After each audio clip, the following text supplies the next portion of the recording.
It's Listen In with KNN, the sports sound of the district. Today, we welcome a former star from the baseball diamond. After winning the Gatorade High School Baseball Player of the Year award in 1989, he was drafted by the Philadelphia Phillies in the first round of the 1989 Major League Baseball Draft. He began his pro career that season, hitting .227 in 48 games for the minor league Martinsville Phillies. He split 1992 between the Clearwater Phillies and Reading Phillies before he spent all his time with Reading in 1993 and 1994. In 1996, after a year off, he returned to organized baseball, playing for the Will County Cheetahs of the Independent Heartland League and for the Daytona Cubs in the Chicago Cubs organization. In 1998, he spent 26 games with the Lynchburg Hillcats in the Pittsburgh Pirates system, as well as 15 games with the Fargo-Moorhead Redhawks of the Independent Northern League and 26 games with the Massachusetts Mad Dogs of the Independent Northeast League. He wrapped up his time in the minors in 1998. It's Jeff Jackson. He joins this live stream broadcast of Listen In with KNN right now with your host, Kelsey Nicole Nelson.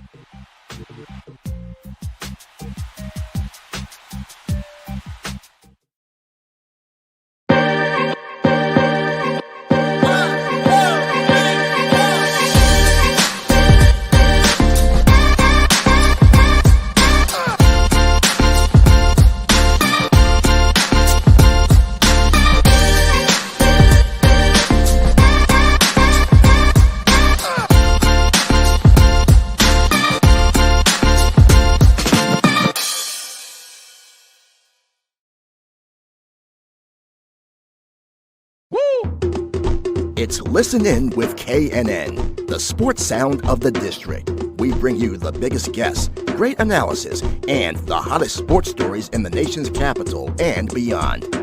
And we bring it to you live. Welcome to this live stream broadcast of Listen In with KNN. Here's your host, Kelsey Nicole Nelson.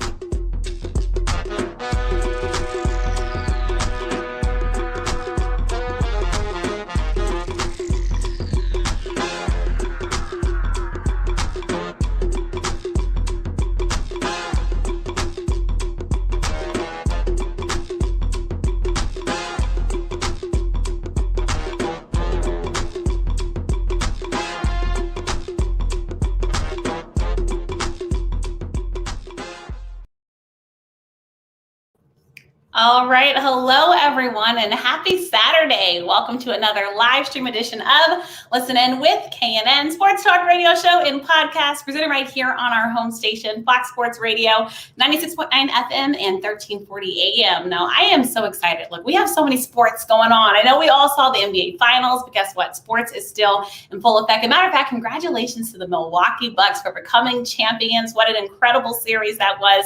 Switching things over, we have the start of the Olympics, and a special shout out to everyone that's been joining me every morning at 7:50 a.m. for live Olympic updates. And then also football fans. I know we're also getting very excited. Training camp underway. We're getting ready to go to Richmond in Washington. Also, a thanks to everyone that listened to 106.7 The Fan today with host Chris Miles as I gave a preview to training camp. So again, lots going on. But a sport that I need to show more on this show, and I listen to you all, is baseball. And so I am so excited today to be joined by none other than Jeff Jackson. We're going to be talking the sport of baseball. He's a former professional baseball player, so the name should ring a bell, and also an author. And yes, we're going to talk life after baseball because, again, these guys are more than just athletes and so much more. So me and Jeff have been playing this for a little while, so I'm excited to finally get him on. He's joining us all the way from the West Coast, so it's early there, so I'm even more excited to have him on. He woke up early just for you all. So without further ado, please help me welcome Jeff Jackson to the show. Jeff, how are you today? I'm doing great. How you doing, Kelsey? I'm fantastic. Jeff, we finally made it happen.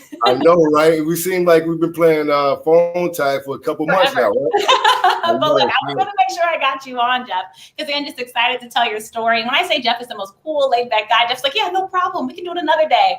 So I appreciate you hanging with me, Jeff. First off, I like to do a wellness check with all my guests. How are you feeling? How are you doing?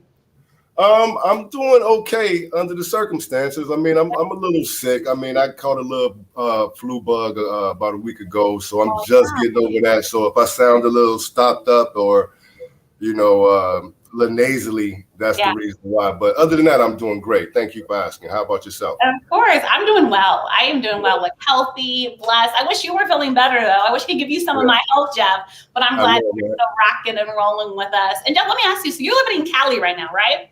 I live in Los Angeles, California. That's correct. Oh, my gosh. So you guys are back under the mask mandates, right? Yeah. You know, to my surprise, you know, to be honest, I don't really keep up with a lot of the news and stuff like that. So I really got a rude awakening by just walking in the store one day without the mask, and they was like, "Hey, put your mask on." I was like, "I thought we were over that." I thought we were done. What do you mean? Right. Now and get the mask. You know, unfortunately, we're back under the mask mandate out here. Yeah. Well, I will pray again. We're just trying to keep people healthy. I mean, COVID-19 has been in the news, right? Just when we thought we were out the clear, we were finally trying to live our best lives this summer, Jeff. And then lo and behold, this new Delta variant comes back. But again, we're just trying to get through this. I know it's been in the news a lot. We see the NFL having issues with players getting vaccinated and things like that. Let me ask you, Jeff, are you vaccinated at all? I'm not. It's no problem. I'm just having a conversation because it's an honest conversation, right? Yeah, I think people are just trying to figure out how to stay safe at the end of the day, right? And there's different things. Not to cut you off, I am social distancing though. I mean, I've been You're following the rules. Yeah, I follow the rules now. Just because I didn't get vaccinated, I don't mean I'm out here just reckless and out here just spreading myself around. Like I said, I've been sick for the past week and I haven't saw anybody.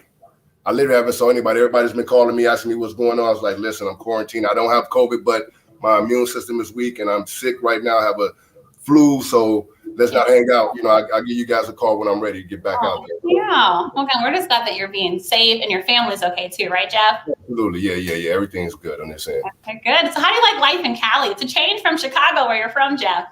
It's a big change. You know, I actually really like California. I didn't think I would, you know, like it to live out here because before I actually moved out here, I had friends that I used to come visit and come hang out. And I always thought it was a great place to come out and party and hang out. Yeah. But I thought it was a terrible place to live. You know what I mean? It's the party scene. Yeah.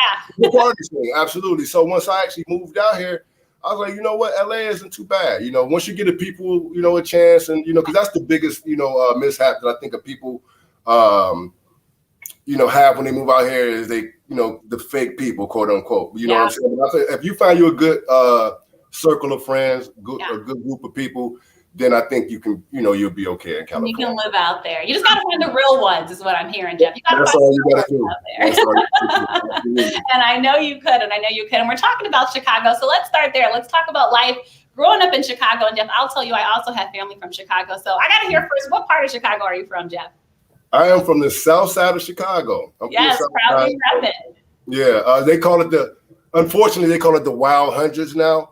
But when I was growing up, it wasn't so wild. It was still the neighborhood, but it wasn't as bad as I think people may perceive it to be today. Yeah, I appreciate you shedding light on that. Let's talk about it, Jeff. Black guy growing up in Chicago, you choose the sport of baseball. We're going to talk about this later in the show, but unfortunately, we've seen the numbers dwindling in terms of African Americans playing baseball. So let's talk about how you grew the love of baseball and, you know, why you kind of found it to be the sport of choice. Well, to be honest, I think baseball actually chose me. I love that. Yeah. To be honest, you know, a lot of people probably say that and it's cliche, but it really chose me because even before I knew how to play baseball and really understood the game of baseball, it just had this magnetic force towards me. And what I mean by that is like when I was a kid and I would see guys play in Little League baseball, organized baseball. Right. And I would just be in the park, you know, probably, you know, playing with my brothers and my sisters, running around.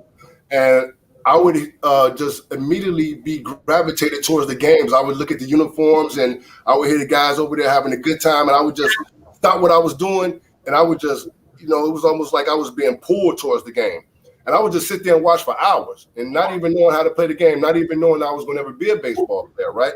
Yeah. And so fast forward years later, we move into a neighborhood where it's nothing but young guys my age, you know, guys a little bit older, but, you know, it's a neighborhood full of kids, right?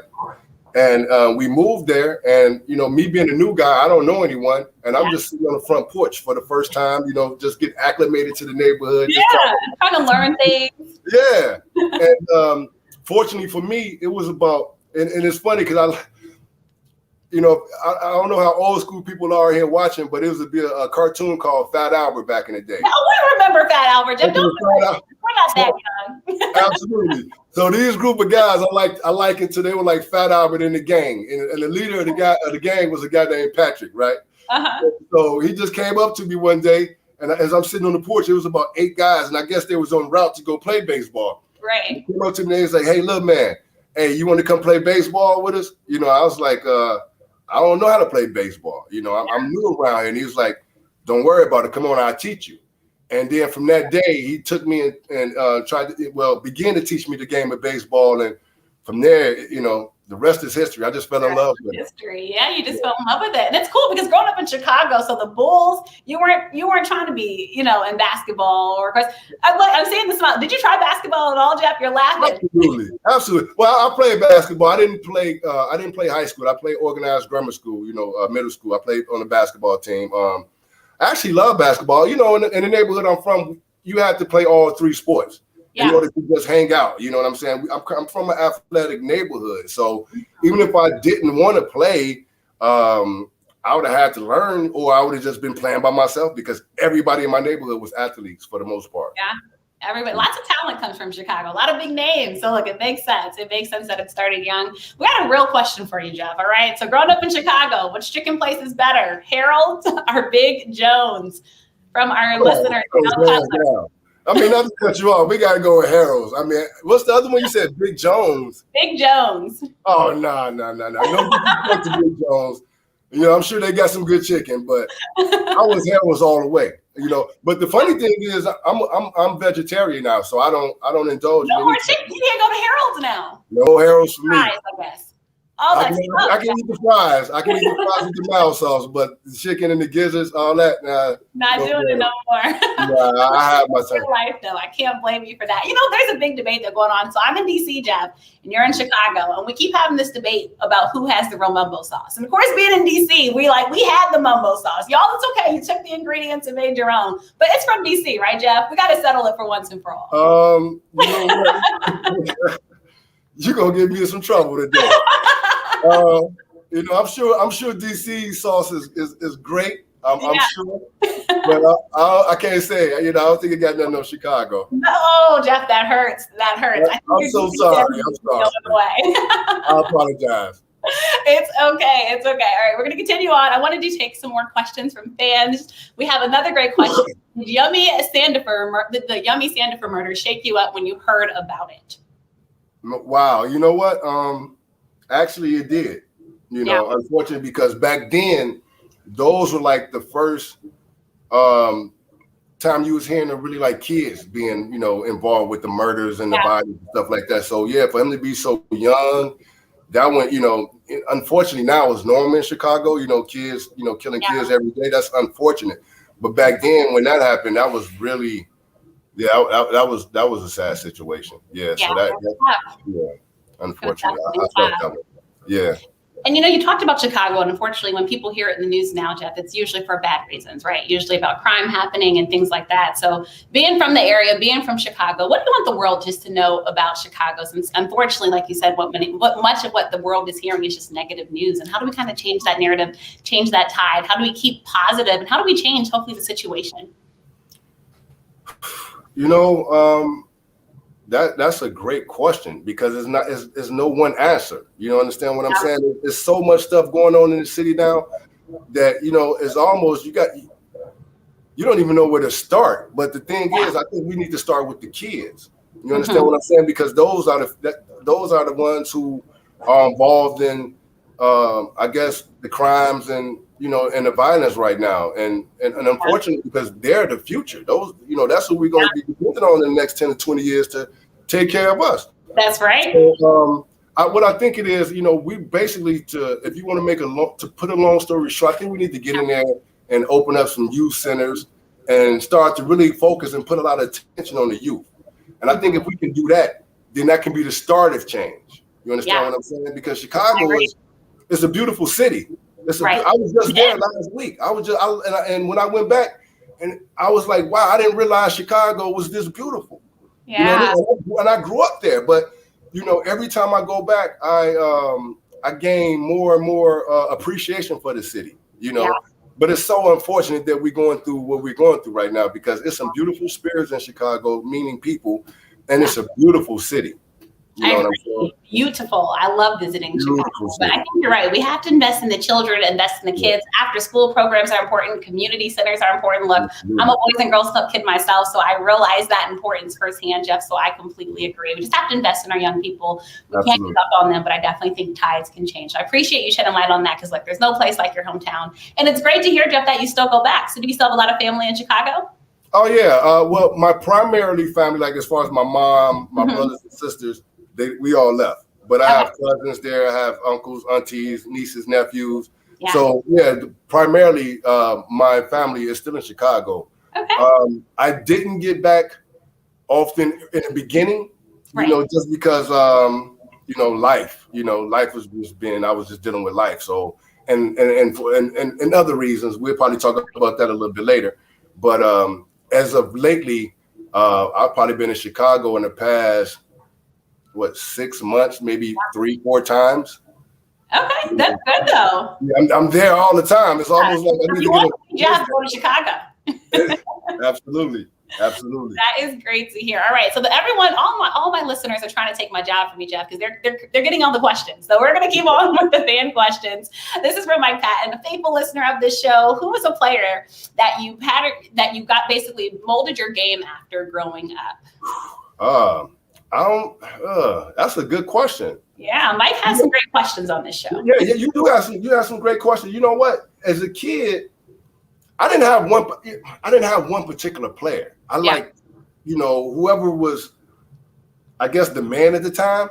So when you're a kid and you, like, for instance, when you play basketball as a kid and you go out there, you think you're Michael Jordan. You know what I'm saying? You got the ball, you're like, Jordan. Yeah. So when I was a baseball player, as a kid, it's hard to say, to be honest. I didn't really have necessarily a favorite player. I had a favorite team, which was the Chicago Cubs at the time. So I would emulate myself after every player. Whoever had a good game that day, if it was Dave Kingman, I'm Dave Kingman today. I'm Ron Say today. So I was kind of like a bandwagoner, if you will. You know what I'm saying? So didn't necessarily have a favorite player. Yeah. I branded or molded my game after. I was not as a young guy. As I got older, I would say around high school, it became Eric Davis. I will say that. That's a good one. Okay. It became Eric Davis. Yeah. And going off that, let's talk high school, Jeff. So in high school, you were named the 1989 Gatorade Player of the Year. I know it's been a while, but take me back to that moment. To get such a distinguished honor, Jeff, what was that like for you? All right, I talk about this in the book, but I'm gonna talk about this again right here. I would just say that specific award and accomplishment was nothing but with God. It was nothing but a gift from God, to be honest, because here's what you got to understand. And I don't think people really understand this. At the beginning of my senior year of the baseball season, what happens in Chicago is that they put out a list of top 100 prospects in the city of Chicago. Right. Now, if you're on this prospect list, then that means you got a good chance of having scouts look at you in order to get drafted. Okay. Or you got a good chance to get into a nice college, right? So my prior season, my junior year, I had a great year. I had a decent year. And here, when we're going to my senior year, I'm anticipating and expecting to be on this list. Right. So what happens, I go out, I get the newspaper just to see where I'm ranked. Right. In my mind, I know I'm there, but I just got to see where I'm at in my top 10. Right. What number am I? Where do I? So when I go get the newspaper, to my avail, I'm not even on the list. And I say, wow, hold on, I had a great year. I'm not on the list this year. What's going on? So immediately, that lit a fire under me right there. Yeah. So from that point on, from that day when I was on the list, I just worked my butt off. I worked extra hard. If the coach told me to do 2 sprints, I did 3 sprints. Yeah. Do this. Everything he told me to do, I did over. I wanted to make sure I was outworking everybody. Yeah. And lo and behold, 3-4 months later, now I go from not being on the top list in Chicago in the top 100 players to being the #1 player in the country. Look at that. Huge. Now, if that's not God, right? Nothing but God. And just think about how probably dumb everyone felt. Like, man, we like missed this guy on the list initially. He comes out of nowhere. And lo and behold, as you said, the best player in the country. Exactly. That's amazing, Jeff. And I think you said it's a blessing, not luck. It's a blessing. So I'm so happy to talk about your book. And that's why we are going to talk about your book on this show. Right. We have another question from the fans. Did you know Benji Wilson? Unfortunately, I never met Benji personally. I got a chance to watch him, be around him, but I was a kid. I was maybe 12 or 13 years old at the time when his untimely demise. So no, I wasn't friends with him. But if you're from Chicago, and you into sports, everybody know who Ben was. Back then and to this day, Ben is a legend in Chicago, deservedly so. Yes, deservingly so. Like you said, a true legend, a true icon. And then I just want to go back to high school before we talk about the next phase of your life. People talked about your athleticism and your talent, right? I mean, just to have that remarkable year, Jeff, and like you said, just to believe in yourself. I mean, that's such an incredible story. And I think it really shows that when you bet on yourself, Jeff, incredible things can happen. Because you could have took that list and said, you know what, maybe I'm just not good enough. Right. And gave up on yourself. But you did the opposite. Right. And you use it as fuel and as fire to really fuel your passion, Jeff. So I think there's so much into that. And, I'm glad that you wrote about it in the book because I'm sure that's going to inspire many others. Because I think a lot of the great players we see today were not at the top, maybe initially. Right. I mean, we're lucky. We just saw the Tampa Bay Buccaneers Super Bowl rings. Right. When Brady was first started, look, he was underrated. Right. And now look at us when you're like, yeah. We missed out. Eventually, he might run out of fingers for rings. I mean, we're just at that point. So I'm so happy that you touched on that. So we talked about coming out of Simon, your incredible high school year. Now let's go to the 1989 draft. You get selected by the Phillies, 4th overall. Get selected a couple spots ahead of White Sox Hall of Famer now, Frank Thomas. But let's talk about that draft moment, what it was like for you. Again, going from a guy, Jeff, that first you didn't even know if you wanted to play baseball. You start playing baseball, you get really good at it. You go to be the top player in high school. What was that moment like for you, getting drafted? What was your family's reaction? Tell us all the good stuff and deets, Jeff. Wow, man. All right, let me say this. My family loves me and supports me dearly. Yeah. They are so proud of me, and I thank them for their support. But growing up, and I think it was a good thing because it helped, keep my ego in check. That's why I'm so down to earth now. I don't see myself how everybody else sees me. Right. Yeah, I got those jerseys in the back and stuff like that, and I understand my accomplishments. But at the end of the day, I am the regularest guy you can ever meet, right? Yeah. And so to answer your question, how was the draft? It was a normal day. It wasn't bells and whistles. In fact, my mom wasn't even there. She was at work. My mom went to work. Worried about the bills. She wasn't thinking about no Jeff Jackson's baseball. Right there. You know what I'm saying? Yeah. So, but like I said, super proud, super supportive. I mean, so the day of the draft, I end up, of course, I stayed on from school to receive the phone call. A reasonable, excusable absence. I hope the school saw. Right. I didn't think my teachers, was tripping too hard. You know what I'm saying? So it was just me at the house. I stayed, and not to front or sound like uppity or whatever, but I grew up with a swimming pool, in my backyard. So I was literally in my pool. Excuse me. Chilling in the pool. I'm chilling in the pool, just minding my business. I know the phone call gonna come, but not knowing exactly when. Right. The phone call come. I get out the pool, answer the phone. I forget exactly who it was on the phone, but they asked me, was I Jeff Jackson? I said, yeah, this is him. Pretty much, congratulations, you the first round pick of the 1989 Philadelphia Phillies. Congratulations, yada yada yada. We'll be in contact soon. That type of situation. I was like, cool, thanks. Hung up the phone, went back to swimming like it wasn't no big deal. Mom got home, and I was like, yo, Mom, the Phillies called me. I got drafted. Oh, for real? That's nice, baby. And she just went about her day, like, nope. Yeah. So, with that, my family just keeping everything simple and normal, I think that was, that helped me become the person I am. I never get too up on, or too down, right.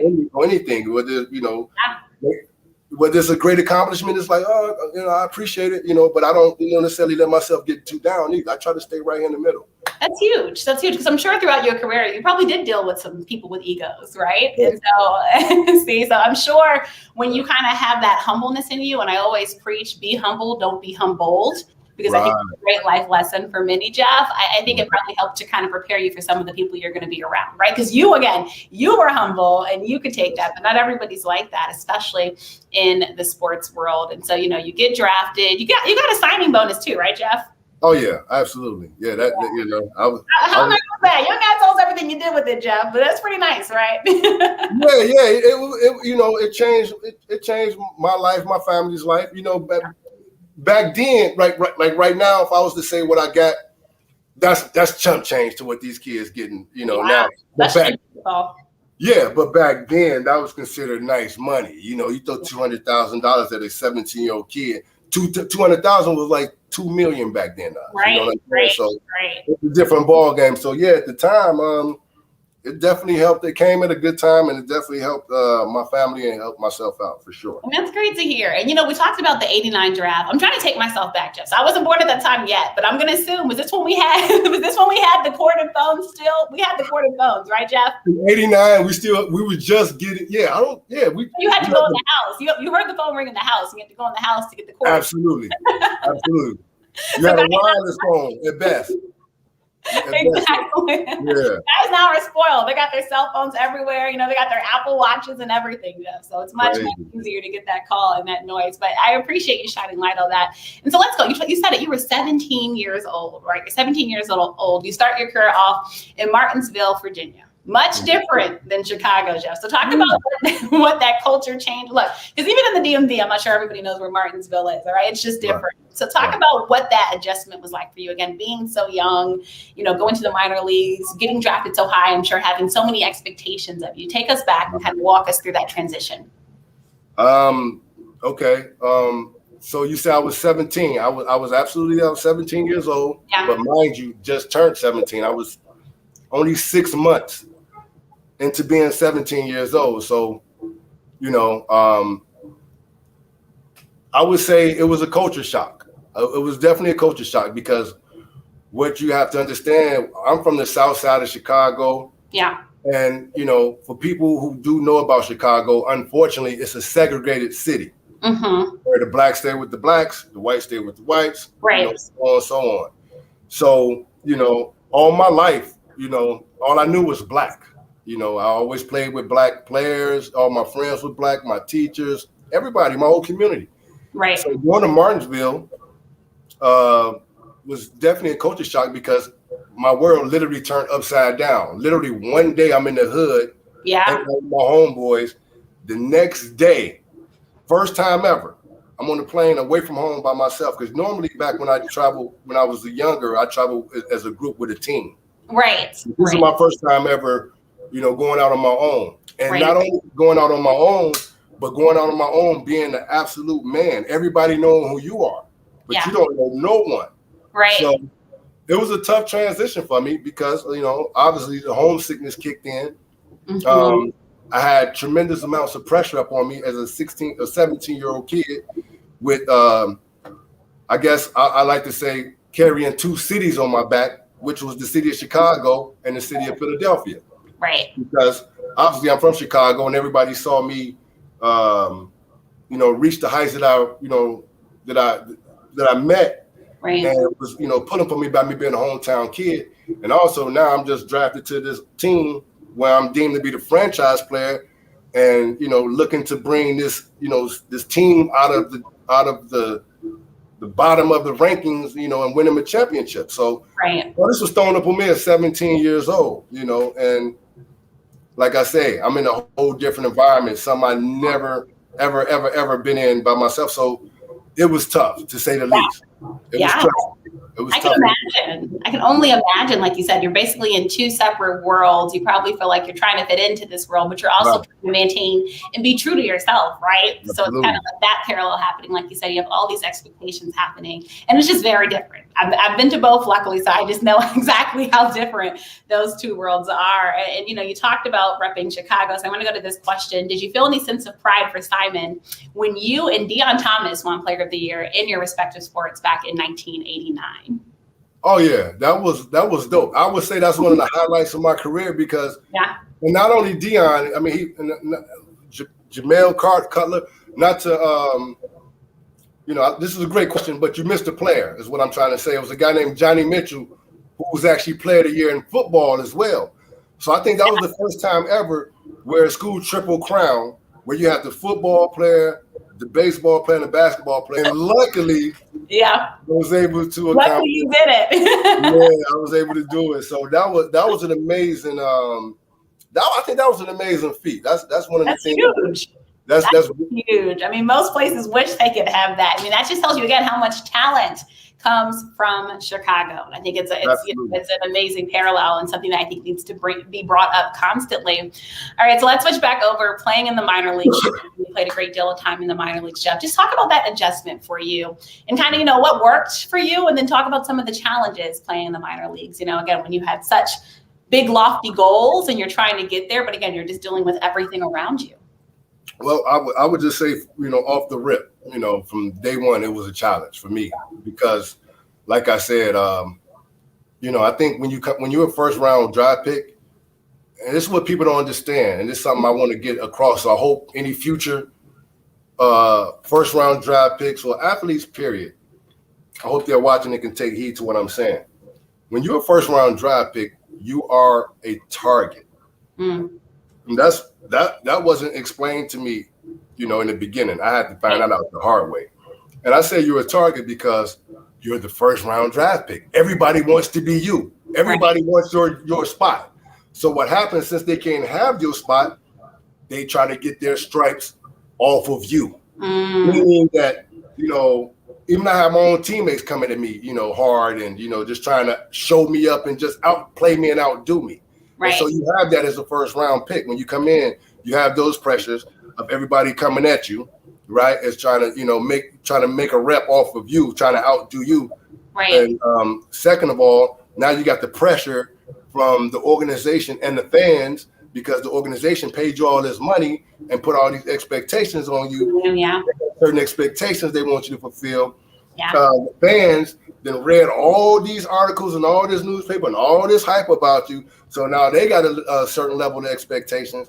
And then you, as the player, all you want to do is just play baseball. But unfortunately, you have all these, I would say, expectations you feel that you need to feel, because you got, and they're obvious expectations. He's not like hitting or something that's subliminal or something you making up. This is obvious. When I came to the ballpark, the fans were there strictly to see me do certain things or have a certain game. And if I didn't have that certain game or play a certain way, I heard about it after the game. So what that made me do, it put pressure on me to go in there and try to perform every night. And you can't perform under pressure. And unfortunately, that's what it was like for me. I would say not only in the beginning of my career, but throughout my baseball career. Yeah. I'm so happy you touched on that, because I think what you're going into too is just the mental health of athletes when you're playing, right? And it's a conversation we're having now, Jeff. I don't think we were having it much, right, when you were playing and during your playing career. Really, there's still a stigma, unfortunately, around mental health. And so, it sounds like, Jeff, that you kind of felt alone. It doesn't sound like you kind of had, now we see more sports psychologists involved in sports and different things like that, teams investing in that. Maybe you have a good agent that's able to kind of help you with that. But it seems like you didn't have that, and you're trying to carry that whole burden alone. And it's a lot, like you said, and you're under pressure all the time. You're reading the papers and you're seeing all these, unfortunately, probably negative things about you, and you're still trying to deliver. Again, you're still so young. You were still so young, Jeff. I think that's something that we can't take away. And so, let's, you did the whole minor leagues. You played independent ball. When you look back, if you could do anything differently during your baseball career, Jeff, would you at all? Oh yeah, I would do a lot of stuff different. Because at the end of the day, I went into it ignorant. You understand what I'm saying? Nobody sat me down and told me, the things that I needed to know. But if I can, it's almost like going to high school again. At this age, I would be an A student. You know what I'm saying? Because I know how to conduct myself. I know what moves to make. So yeah, I would do a lot of things different because, like I say, when I went in there, it was just I had to learn on the fly. I had no mentor. At 17 years old. And it's funny because I look back at my own kids. Yeah. And when my kids were my age, I was like, when they were 17, I was like, there's no way they could have went through what I went through at 17. Yeah. So at 17, I didn't realize how big of a deal what I was doing was until I was able to look at my kids, if that makes sense, and see them at 17 and watch them. They're still babies, right? Right. I don't want that pressure on my kids. Right. But yet this is the pressure thrown on me as a 17-year-old kid. I was a baby still. You understand what I'm saying? Yeah. And at the end of the day, it was a good thing. It was a blessing. Mm-hmm. There's some good things come out of it, but also, it wasn't so good at sometimes. Right. You know what I'm saying? So at the end of the day, I'm fortunate for my situation, and I'm glad, I've been through what I've been through because I think it totally made me stronger and made me the person that I am today. I love that. Look, I think everything does happen for a reason. And obviously, like you said, it made you the person you are today, the father you are today, the good humanitarian that you are today, and all of those great other things. And you learn a lot from playing sports, and I'm sure you did. Absolutely. Let's go to the end. You hang it up, 26 years old, final game, 1988, Pirates Class A affiliate in Lynchburg, Virginia. And then we're thinking alike, me and my listeners. At what point did you realize it was time to call it career in baseball? So Jeff, let's go to the end. When did you just say, you know what? Enough's enough. I've done it. I've lived the dream, but I don't think I want to carry on or continue on anymore. Wow. That's a great question, man. I'm going to give y'all now I'm going to be honest with you guys. From the first day I got there, mm-hmm. the very first day I ever showed up, I was done. I was done. Yeah. And what happened was, I'm not a quitter. I was raised not to quit. Right. So what you saw in those 10 years, 9 seasons was me basically going through the motions. Mm-hmm. So the minute, like in 1998, I was in a jet ski accident where I fractured my back in 2 places, right? Right. But that wasn't the thing that ended my career. It was the excuse I used to end my career because I was always just really looking for the right excuse to get up out of there. Right. Like you said, I ended my career at 26, 27 years old. That's what some people just getting their career started. Yeah. Right? And I'm ending one. Yeah. But the thing is, it was like, it was over for me from day one. I just didn't like the environment I was in. Baseball, it wasn't what I thought it was going to be. You understand what I'm saying? I had this dream all my life of what pro ball was going to be like. And when I finally got there, it was the total opposite. And so therefore, I lost the love immediately for the game. Yeah. So unfortunately, I had a family that I had to, consider. Right. And that's what kept me going. My mom, my brothers, my sisters. Then when my son was born, that kept me going. But my heart was out of it in 1989, the year I got drafted.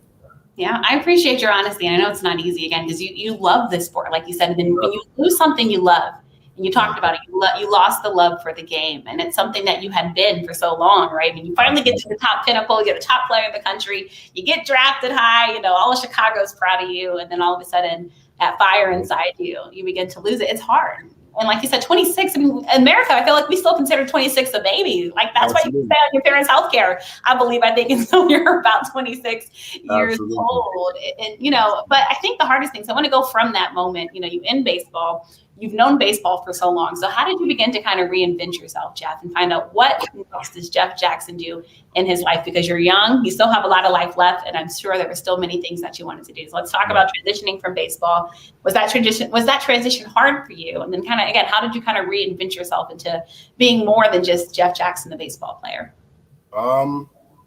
You know what? I'm gonna be honest with you. I'm still in the process. I haven't just, totally reinvented myself yet because, unfortunately, the baseball stigma is always, it's going to always be there. I've tried for years, for the past 30 years to kind of like, I've been running for myself, to be honest. I've been running for myself, meaning that I've been trying to get away from the baseball stigma of just being, Jeff Jackson, a baseball player, right?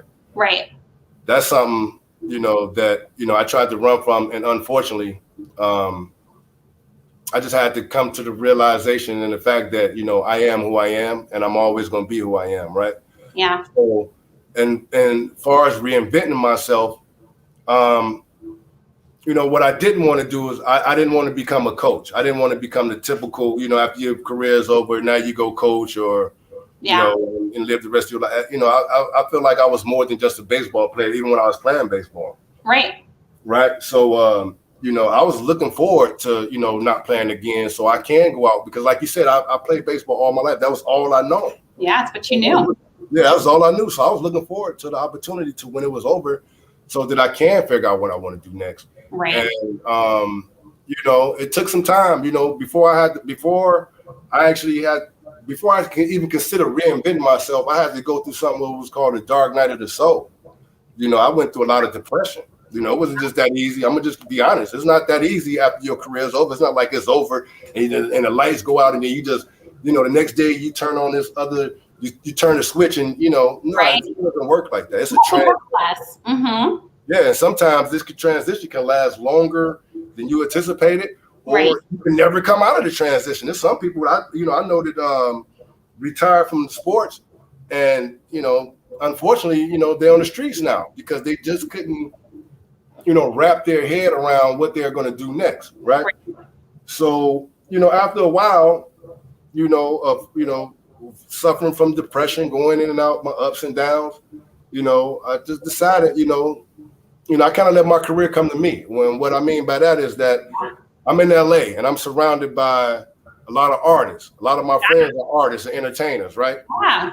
And in the process of them working on their projects, they would always hit me up. Yo, Jeff, what you think about this? Hey, Jeff, can you call this guy and hook me up with this person and this and that? So I'm saying like I'm sitting up here helping everybody. I'm in the middle of everybody's career almost.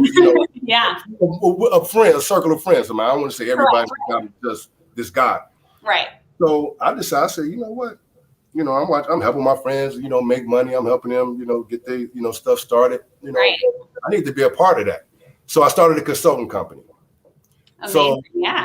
So that's what I do now. I do consulting. You know what I'm saying? That's I help my friends with projects. Yeah. Help them brand. I help them market. Stuff like that. Come up with ideas. Yeah. But as far as reinventing myself, I guess I'm going to always be Jeff. I just got to accept it, live in it, and and just live life. You touched on just so many incredible points, Jeff. And again, I appreciate your candidness and honesty. People don't know. Getting in front of a camera and just being honest, especially when so many are watching, it's not the easiest in the world. Because I think the hardest thing for most people to do, Jeff, is to be vulnerable. And I appreciate you for being that with the audience today.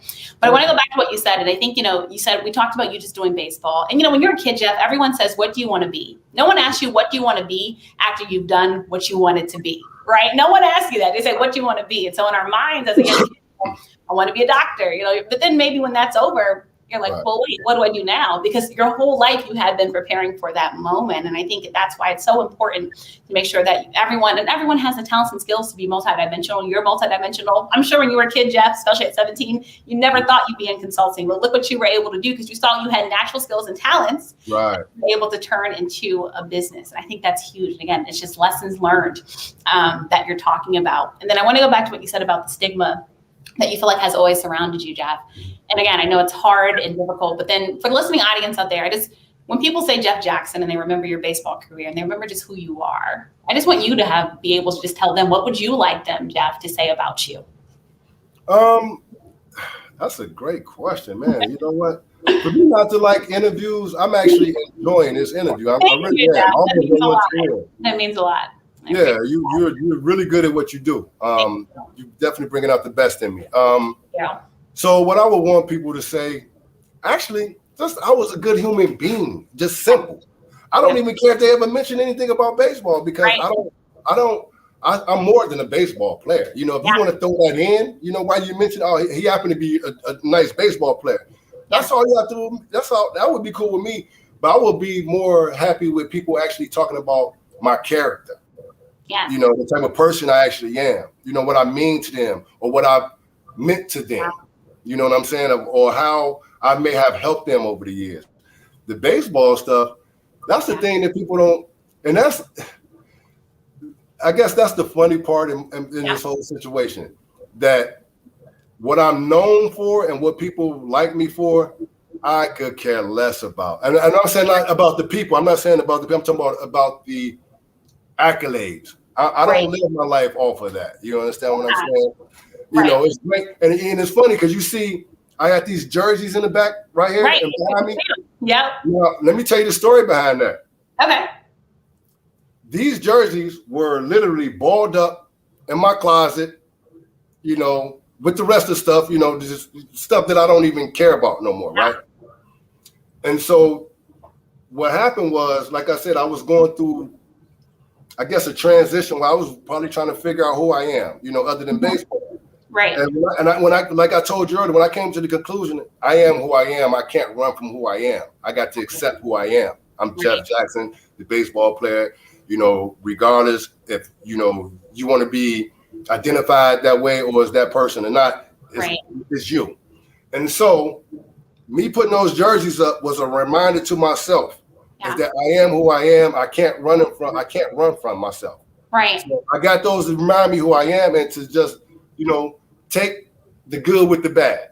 Yeah. You understand what I'm saying? Take whatever comes with being Jeff Jackson, take it, eat it up, love it, because it's who you are. You can't run from it no more. So that's why those are up there, just to remind me of that. I think that what you said is so powerful, Jeff. And I'll tell you why, because a lot of times on social media, Jeff, we just show our good sides, right? But really it's everything that's a part of our story that makes us us. We've all had dark times, right? Gone through dark tunnels. And again, not all of us share that information with the world. And some people do, some people don't. It's up to you. But I think when you like own that, Jeff, I think it's powerful. And that's, I think, when you really begin to love who you are. I think that's so powerful. And I think it happens to us at different times, but I think that's when I fell in love with myself, Jeff, when I was able to really love myself for who I am, my flaws and all, right? And this is just who I am. I'm authentically me, and that's all I can be, Jeff. And then when you're at that point, people might say different things, right? And try to brand you one way or the other, but you know who you are. And I think that's important. Exactly.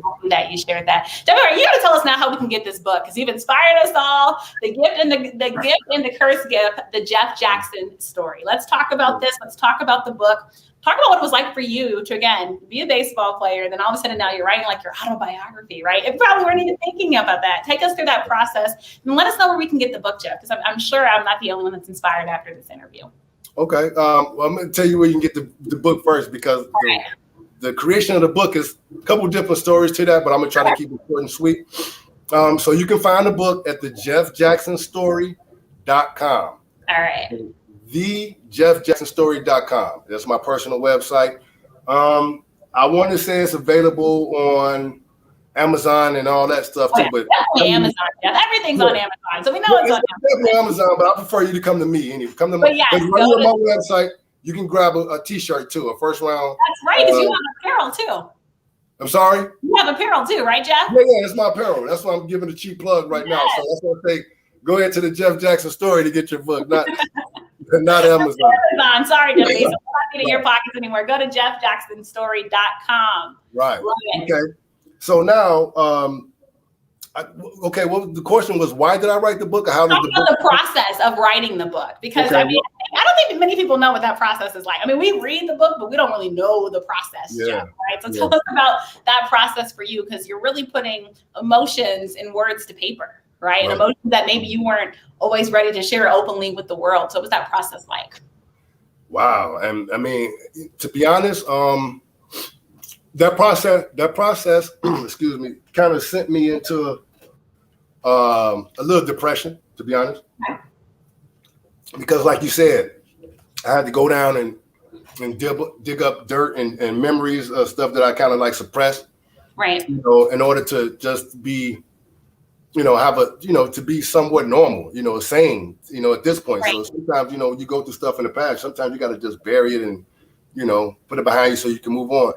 But the process of making this book was it was definitely therapeutic as well. You know what I'm saying? So you get these mixture of feelings. You get therapy is good to get it off, but also when you bring in those memories up, woo, dig up some things that sometimes you're not prepared for, right? Yeah, absolutely, absolutely. So what happened was, let me just tell you how the book came about. You know, I've always wanted to tell my story. I just didn't know when, and I didn't know if I was going to be the person to tell it. Meaning that one day I thought I was going to probably be off this earth. Then somebody probably would have thought about, oh, this guy used to be a great baseball player once upon a time. Let me share a story. So I always kind of feel like the story's going to come out one way or the other.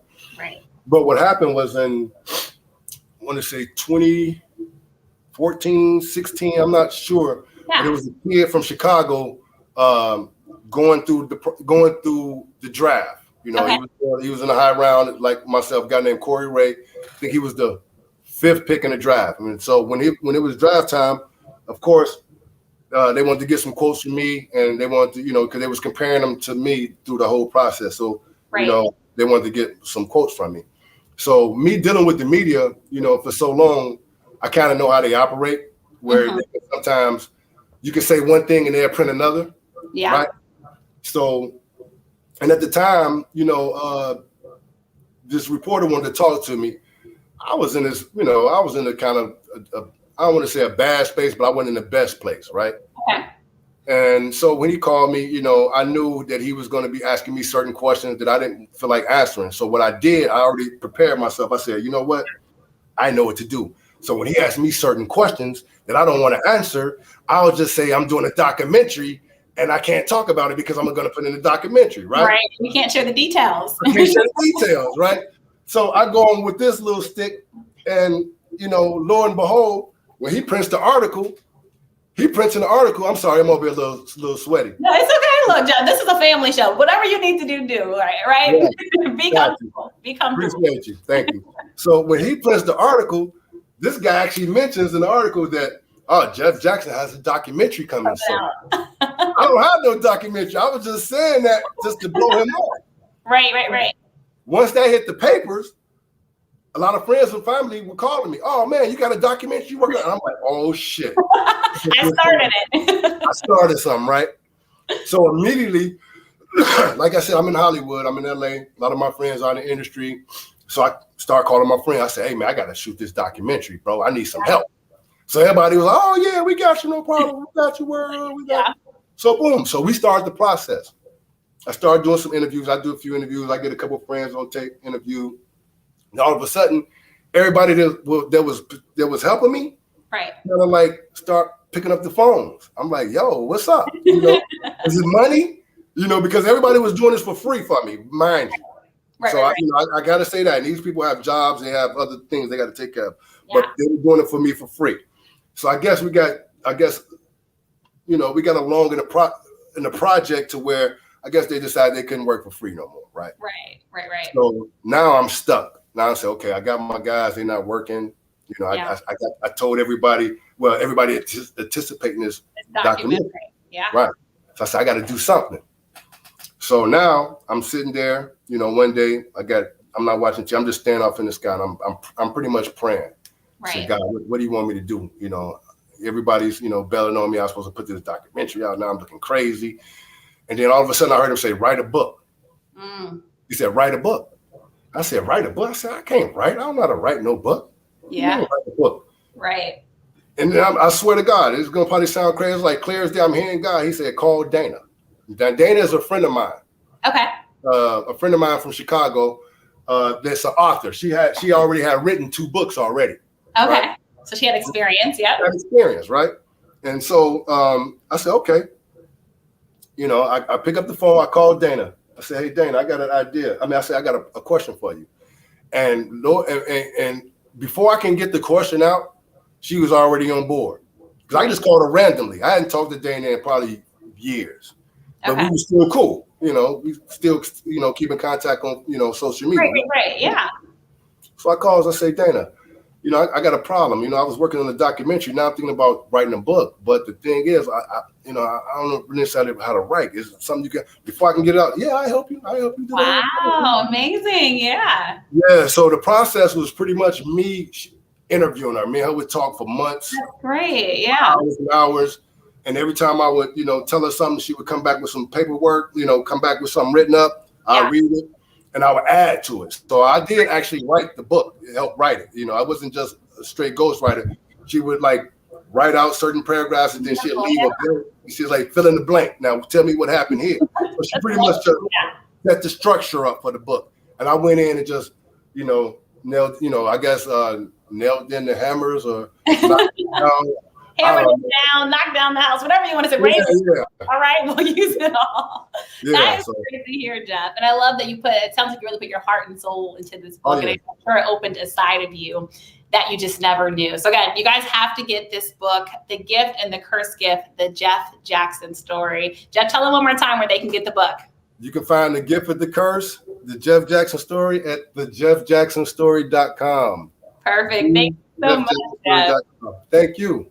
And before I let you go really quick, Jeff, we've got a problem in baseball. I want to get your thoughts on it, Jeff, before I let you go. So according to the Society of Baseball Research, the number of African-American players in the MLB has fallen nearly every year since 1981. And by 2016, it plummeted to 6.7%, the lowest percentage since 1957. All right.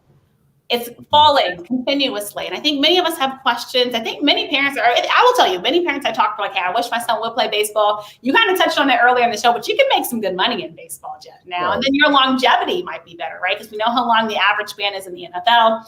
NBA, it's much harder, right, for that spot. So I just want to talk about it. I mean, you fell in love with baseball, again, as a Black kid from Chicago. And of course, we have some great players today, Mookie Betts and, Tim Anderson. Right. Aaron Judge, but I just want to get your thoughts on how can we get more Black kids playing the sport of baseball? And do you think it's important for the longevity of baseball to make sure that it stays diverse and has an African-American population in its players? Well, it's definitely important that it stays diverse. That's hands down. And I don't think here's the funny part. I don't think it's a lack of kids playing the sport, because from what I can see, I come from a league called Jackie Robinson West Little League, right, in the south side of Chicago, and and I still keep up with the league on social media and watch what they're doing, and that's an all Black league right there in its own. Right. And so I don't see the lack of young African American kids playing. I think what it is as we go up through the ranks, right, we're seeing them less and less. It's not at the little league level because every kid has that dream or want to play in the major leagues one day. But as you go up that level, then what happens is, and the same thing with me, that kids are not aware that politics comes into play at some point. Right. If you don't know the politics of the game, then you can only go so high. You understand what I'm saying? Mm-hmm. Because once you get to a certain level, politics come into play. And if you don't know how to play the politics, then you're just going to fall by the wayside. And the ones that know how to play the politics are going to keep on rising through the ranks. Right. So to answer your question, I don't necessarily think it's a lack of young African-American youth playing the game. Right. I really think as, we go up through the ranks and rise through the levels, we start to tell them that end. For whatever reason, meaning, whether it be politics, you just start, because you can actually lose the love for the game as well too. All it takes is one incident. Then it happened, It happened to me, right? And I love the game. Yeah. But it took one incident for me to say, you know what, this ain't for me no more. I'm done. I'm out of love. It's over. We broke up. Yeah. Yeah, I appreciate your honesty in that. You're right. I think in the little leagues level, you see it, but like you said, as you go up the ranks, unfortunately, you got less and less and less. And I think, especially, we think about the legacy of Jackie Robinson and just so many countless others, the Negro leagues, and just seeing, I think that there's less players. I do think it's troublesome to some. I do hope there's a light at the end of this tunnel and that we do see more African-American players in baseball. So I'm not giving up hope just yet, Jeff. But I appreciate your insight onto that. I got to share this comment from my mom, Jeff. Love this interview. Get yourself better. I see that cold is working itself out of you. Cough it up and continue to heal, right? The love of a Black mom, Jeff. Nothing. So we hope you get better. I'm not going to keep you any longer, Jeff. It's been such an honor and pleasure, Jeff, to have you on. I so enjoyed this conversation. I appreciate you taking time. I just had to shout you out, Jeff. Jeff just told me he was sick when we were about to go live. He said, you know what, Kelsey, I got you. It's okay, we can go. I'm like, no, Jeff, Kelsey, I got you. We've been planning this. I appreciate that. Again, talking about a real one. I appreciate it, Jeff. So again, thank you so much. Before I let you go, any lasting words for the listening audience? No, I really don't. I mean, I'm gonna be honest with you. I don't really have anything to say other than I had a good time. Thank you, Jeff. I appreciate meeting you. Guys, if you enjoyed this interview, you would definitely enjoy my book. I mean, we just skimmed over a little bit about, what's in the book, but it's a great read. I'm not just saying that because it's my book. I'm saying that based off the feedback that I'm getting. A lot of people say it's a short read. A lot of people say once they pick it up, they can't put it down, So, like I said, I appreciate you for taking your time out and have me on your show. Like I said, I had to do it because you were relentless at trying to make this happen. And I would be, I don't know. I wouldn't feel good about, I didn't feel good about canceling on you, even though I'm under the weather. I got some dental work done. I have a slight lisp right now, but the show must go on, right? I appreciate it. If anybody knows the show must go on, it's definitely you, Jeff Jackson. Thanks so much for joining me. I'm going to have to rock one of those tees next time, Jeff. I like it. We can get that on the website too. So make sure Jeff has apparel. He has books. He's a man that is doing it all. Jeff, I'm going to let you get well and better. I'm going to check in on you later this week. I'm hoping you're going to be doing better by then. But again, Jeff, appreciate your time. Enjoy the Cali sun, and I hope best wishes with the consulting business, Jeff. Thank you. I appreciate you, Kelsey. Thank you so much. Jeff. We appreciate you. Yes, we're definitely going to do it again, Jeff. I'm not letting you get away that easy. And next time you're going to be fully healthy, and we're just going to have a good time again, Jeff, because that's what we do on this show. All right, Jeff. Thank you so much. Have a great one. All right. Bye, everybody. Take care, Kelsey. All right, everyone. Thank you so much for tuning into the live stream edition. Jeff Jackson was truly amazing. We'll be back on Thursday at 6 p.m. Eastern time. Again, back on Thursday at 6 p.m. Eastern time, where I will have former NBA player Tyrone Nesby joining me on the show. All right. So from baseball to basketball, you guys know we bring it all on the show. And I also have to shout you all out again. Thank you so much for the birthday wishes. I'm even still getting them. And it was last Saturday, a week ago, but I appreciate you all so much from the bottom of my heart. I also have to shout out my incredible team. I was gone a whole week in Dallas. Didn't have to worry about anything because my team was still there every step of the way, making sure we got things done. So again, appreciate that. So many more incredible guests coming on the show. If you like the Olympics, check out the latest audio edition of the show where I had Olympic gold medalist Donovan Bailey joined me, and we talked so much about, of course, I know you all are all excited about track and field, talked about Canada having their largest delegation and so much more. I talked about the 1996 games that were right here in the USA in Atlanta and so much more. So again, check out the audio version of the show on iTunes, Google Play, and Spotify. You won't want to miss it. Just search Listen In with KNN and make sure you subscribe. Again, thanks to my team. I hope everyone stays healthy and stays safe, and we'll see you all back here Thursday at 6 p.m. Thanks so much, everyone. Have a great one. Bye, guys.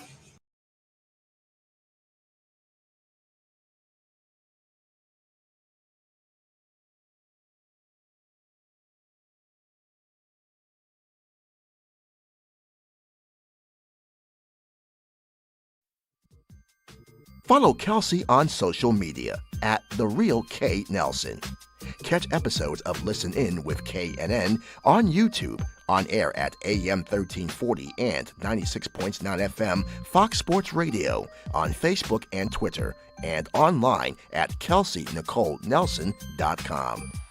Thank you for watching this live stream broadcast of Listen In with KNN.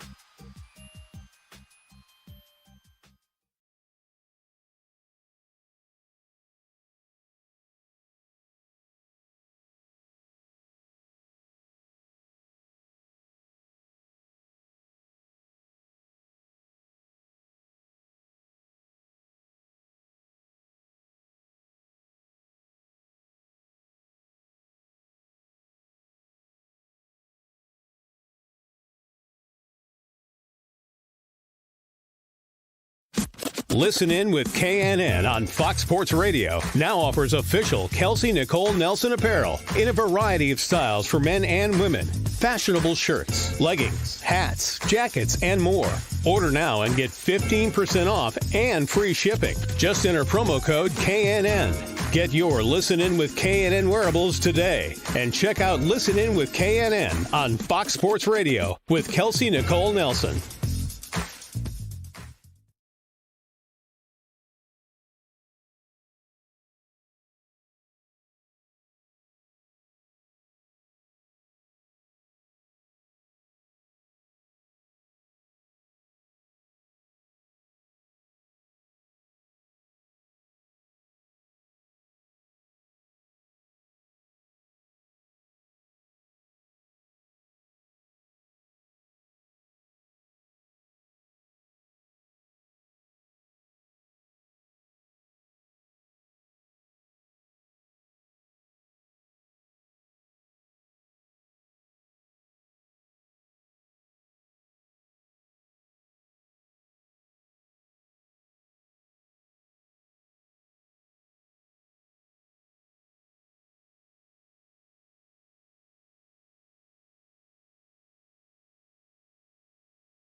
You used to hear me on your airwaves or hear me on my hit podcast, but now I'm taking you to the screen.